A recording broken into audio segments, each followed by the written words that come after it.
Sweet corn ഉപയോഗിച്ച് ഒരു അടിപൊളി ക്രിസ്പി ആയിട്ടുള്ളൊരു പക്കോട നമുക്ക് തയ്യാറാക്കാം. നല്ല എളുപ്പത്തിൽ തയ്യാറാക്കാൻ പറ്റിയ ഒരു ഈവനിങ് സ്നാക്സിൻ്റെ റെസിപ്പിയാണ് കേട്ടോ. കുട്ടികൾക്കാണെങ്കിലും പെട്ടെന്ന് നമുക്ക് തയ്യാറാക്കി കൊടുക്കാൻ പറ്റിയ, അല്ലെങ്കിൽ ഒരു ഗസ്റ്റ് വരുമ്പോൾ കൊടുക്കാൻ പറ്റിയ ഒരു അടിപൊളി സ്നാക്സാണ്. തീർച്ചയായിട്ടും ഈ റെസിപ്പി നിങ്ങൾക്ക് എല്ലാവർക്കും ഇഷ്ടപ്പെടുന്നതായിരിക്കും. റെസിപ്പി എല്ലാം സ്കിപ്പ് ചെയ്യാതെ കാണണം കേട്ടോ. അപ്പം വേഗം പായോ നമുക്ക് ഈ ഒരു അടിപൊളി ക്രിസ്പി സ്വീറ്റ് കോൺ പക്കോട എങ്ങനെയാണ് തയ്യാറാക്കുന്നതെന്ന് നോക്കിയിട്ട് വരാം. Hi friends, it's me Soumya. Welcome to Isha spicy tasty world. Crispy ആയിട്ടുള്ളൊരു ഈ ഒരു സ്വീറ്റ് കോൺ പക്കോട തയ്യാറാക്കാനായിട്ട് ഞാൻ 2 സ്വീറ്റ് കോൺ എടുത്തിട്ടുണ്ട്. ഫ്രഷ് ആയിട്ടുള്ളൊരു സ്വീറ്റ് കോണാണ് എടുത്തിരിക്കുന്നത്. സാധാരണ നമ്മൾ പാക്കറ്റിൽ കിട്ടുന്ന സ്വീറ്റ് കോൺ എടുത്താലും കുഴപ്പമൊന്നുമില്ല. പക്ഷേ ഏറ്റവും കൂടുതൽ ടേസ്റ്റ് നമുക്ക് ഇതിലാണ് കിട്ടുന്നത് കേട്ടോ. അപ്പോൾ ധാരാളം നമുക്ക് ഇപ്പം സൂപ്പർ മാർക്കറ്റിലൊക്കെ ഇതുപോലത്തെ സ്വീറ്റ് കോൺസൊക്കെ കിട്ടാറുണ്ട്. അപ്പം ഇതുപോലെ നമുക്ക് മേടിച്ചെടുക്കാം. എന്നിട്ട് അതിൻ്റെ ആ ഒരു സ്കിൻസ് എല്ലാം, ഈ ഒരു ഔട്ടർ പോർഷൻസ് എല്ലാം നമുക്ക് ഇതുപോലെ ഒന്ന് റിമൂവ് ചെയ്ത് കൊടുക്കാം. സ്വീറ്റ് കോണിൻ്റെ ഔട്ടർ പോർഷൻസ് എല്ലാം ഞാനിവിടെ റിമൂവ് ചെയ്തിട്ടുണ്ട്. ശേഷം നമുക്ക് ഒരു സ്വീറ്റ് കോൺ ഇതുപോലെ നമുക്കൊന്ന് കട്ട് ചെയ്തെടുക്കാം.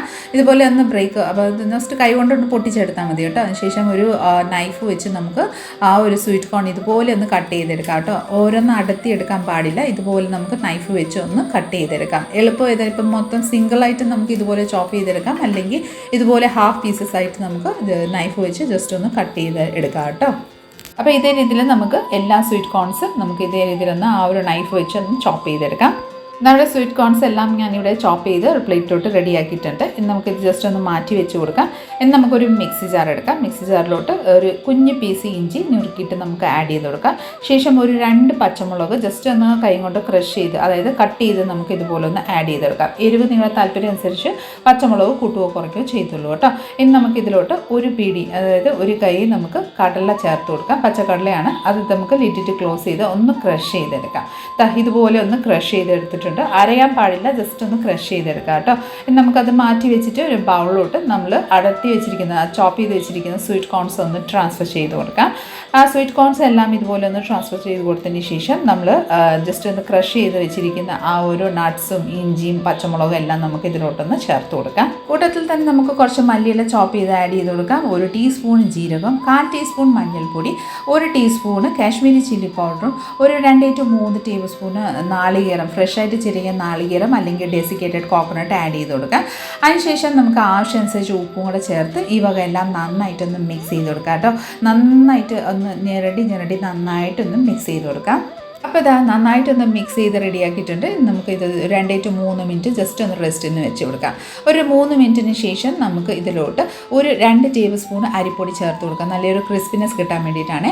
ഇനി നമുക്ക് 3 to 4 ടേബിൾ സ്പൂണ് നമുക്കിതിലോട്ട് കടലമാവും കൂടെ ചേർത്ത് കൊടുക്കാം. ആദ്യം ഞാൻ 3 ടേബിൾ സ്പൂൺ ചേർത്ത് കൊടുക്കുന്നുണ്ട്. ശേഷം നന്നായിട്ടൊന്ന് മിക്സ് ചെയ്ത് കൊടുക്കാം. വെള്ളമൊന്നും ആഡ് ചെയ്യേണ്ട ആവശ്യമൊന്നുമില്ല. ആദ്യം നമുക്ക് ഈ ഒരു പൊടികൾ, അരിപ്പൊടി 2 ടേബിൾ സ്പൂണ്, 3 ടേബിൾ സ്പൂണ് കടലമാവും കൂടെ ചേർത്ത് നന്നായിട്ടൊന്ന് മിക്സ് ചെയ്ത് കൊടുക്കാം. ആവശ്യമുണ്ടെങ്കിൽ നമുക്ക് 1 ടേബിൾ സ്പൂൺ വരെ നമുക്ക്, അതായത് നമുക്ക് എത്രമാത്രം ആവശ്യമുണ്ട് അതനുസരിച്ച് കടലമാവും കൂടെ നമുക്കൊന്ന് ചേർത്ത് കൊടുക്കാം. ഞാനിവിടെ 1 ടേബിൾ സ്പൂൺ കൂടെ ചേർത്ത് കൊടുക്കുന്നുണ്ട്. നന്നായിട്ടൊന്ന് മിക്സ് ചെയ്ത് കൊടുക്കാം. ഒരു ബൈൻഡിങ് കിട്ടാനായിട്ടാണ് നമ്മൾ പൊടികൾ ആഡ് ചെയ്യുന്നത്. നന്നായിട്ടൊന്ന് മിക്സ് ചെയ്തതിന് ശേഷം ഇതുപോലെ ഒന്ന് ഉരുട്ടി നോക്കാം. ആ ഒരു ബൈൻഡിങ് ടെക്സ്ചർ ഇല്ല എന്ന് തോന്നുവാണെങ്കിൽ നമുക്ക് 1 ടീസ്പൂൺ അല്ലെങ്കിൽ 1 ടേബിൾ സ്പൂൺ വരെ വെള്ളം കൂടെ ചേർത്ത് നന്നായിട്ട് ഇതുപോലെ ഒന്ന് മിക്സ് ചെയ്ത് കൊടുക്കാം. ചെറിയൊരു ബൈൻഡിങ് ഇല്ലായ്മ പോലെ തോന്നിയുകൊണ്ട് ഞാൻ 1 ടേബിൾ സ്പൂൺ വെള്ളം ചേർത്തിട്ടുണ്ട്. ശേഷം നന്നായിട്ടൊന്ന് മിക്സ് ചെയ്ത് ഇതുപോലെ ഒന്ന് ഉരുട്ടിയെടുക്കുമ്പോൾ നന്നായിട്ടൊന്ന് റോളായി കിട്ടുന്നുണ്ട് കേട്ടോ. അപ്പോൾ പെർഫെക്റ്റ് പാകത്തിന് നമ്മുടെ ഈ ഒരു മിക്സ് റെഡി ആയിട്ടുണ്ട്. ഇനി നമുക്ക് ഇതൊന്ന് ഫ്രൈ ചെയ്യാൻ വേണ്ടിയിട്ട് റെഡിയാക്കാം. അതിനായിട്ട് നമുക്ക് ഓയിൽ അടുപ്പത്ത് വെച്ച് കൊടുക്കാം കേട്ടോ. ഓയിൽ മീഡിയം ആയിട്ട് ഒന്ന് ചൂടായി വന്നിട്ടുണ്ട്. അധികം ചൂടാവാൻ പാടില്ല, മീഡിയം ചൂടാവാൻ പാടുള്ളൂ കേട്ടോ. ശേഷം നമുക്ക് ഓരോ ഉരുളകൾ, ചെറിയ ഉരുളകൾ നമുക്ക് ഇതുപോലെ സിലിണ്ടറിക്കൽ ഫോമിൽ നമുക്ക് ഉരുട്ടി നമുക്ക് ഓയിലിലോട്ട് ഇതുപോലെ ഒന്ന് ചേർത്ത് കൊടുക്കാം. ഞാൻ നിങ്ങൾക്ക് ജസ്റ്റ് ഒന്ന് കാണിച്ചു തരാം. ഇതുപോലെ കുറച്ച് മാവ്, അതായത് കുറച്ച് പോർഷൻസ് നമ്മൾ എടുത്തിട്ടുണ്ട്. ഇതുപോലെ റോൾ ചെയ്ത് സിലിണ്ടറിക്കൽ ഫോമിൽ നമ്മൾ ഇതുപോലെ ഉരുട്ടിയെടുക്കുന്നുണ്ട്. ഓരോന്നായിട്ട് നമുക്ക് ഇതുപോലെ റോൾ ചെയ്ത് ഓയിലിലോട്ട് ഒന്ന് ചേർത്ത് കൊടുക്കാം. നന്നായിട്ടൊരു ഗോൾഡൻ ഷെയ്ഡ് വരുന്നിടം വരെ വേണം നമുക്ക് ഇതൊന്ന് ഫ്രൈ ചെയ്തെടുക്കാം കേട്ടോ. ഹൈ ഫ്ലെയിമിൽ വെക്കാൻ പാടില്ല, ലോ ടു മീഡിയം ഫ്ലെയിമിൽ വെച്ചിട്ട് നമുക്ക് ഇത് നന്നായിട്ടൊന്ന് ഫ്രൈ ചെയ്തെടുക്കാം. ഓയിലോട്ട് ഇതുപോലെ ചേർത്ത് കൊടുത്ത് 2-3 മിനിറ്റ് കഴിഞ്ഞിട്ട് നമുക്കൊരു സ്പൂണോ സ്പാച്ചുലോ വെച്ച് നമുക്കിതുപോലെ ജസ്റ്റ് ഒന്ന് മിക്സ് ചെയ്ത് കൊടുക്കാം. അധികം ഒന്നും മിക്സ് ചെയ്യാൻ പാടില്ല, ജസ്റ്റ് ഒന്ന് ലൈറ്റായിട്ടൊന്ന് തിരിച്ചും മറിച്ചും നമുക്ക് നല്ലൊരു ക്രിസ്പിയും ഗോൾഡൻ ഷെയ്ഡ് ആവുന്നിടം വരെ നമുക്ക് ഇതൊന്ന് ഫ്രൈ ചെയ്തെടുക്കാം കേട്ടോ. അപ്പോൾ ഇതാ നമ്മുടെ സ്വീറ്റ് കോൺ പക്കോട ഇവിടെ നന്നായിട്ടൊന്ന് ഗോൾഡൻ ഷെയ്ഡ് വരെ നമുക്ക് ക്രിസ്പി ആയിട്ട് തന്നെ ഫ്രൈ ആയി വന്നിട്ടുണ്ട്. ഒരു സ്ട്രെയിനറിലോട്ട് നമുക്ക് ഇതുപോലെ ഒന്ന് ട്രാൻസ്ഫർ ചെയ്ത് കൊടുക്കാം.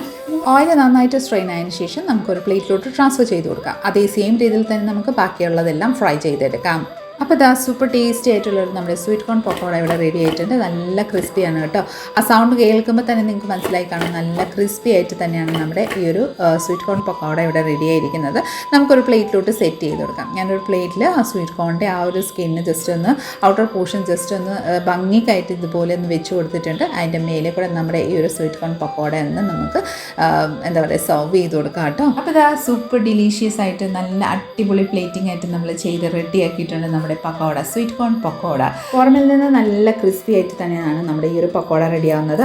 നമുക്ക് ഇതിൻ്റെ ഉൾഭാഗം ഒന്ന് നോക്കാം. പുറമിൽ നിന്ന് നല്ല ക്രിസ്പി ആണെങ്കിൽ ഉള്ളിൽ നല്ല സോഫ്റ്റ് ആയിട്ടും നല്ല ഈവൻലി നമുക്ക് കുക്കായി വന്നിട്ടുണ്ട് കേട്ടോ. നല്ല ടേസ്റ്റിയാണ്. അപ്പോൾ സ്വീറ്റ് കോൺ വീട്ടിലുണ്ടെങ്കിൽ അല്ലെങ്കിൽ പുറമിൽ നിന്ന് വാങ്ങിയിട്ട് തീർച്ചയായിട്ടും ഒരു തവണയെങ്കിലും ഇതുപോലെ ഒന്ന് തയ്യാറാക്കി നോക്കൂ.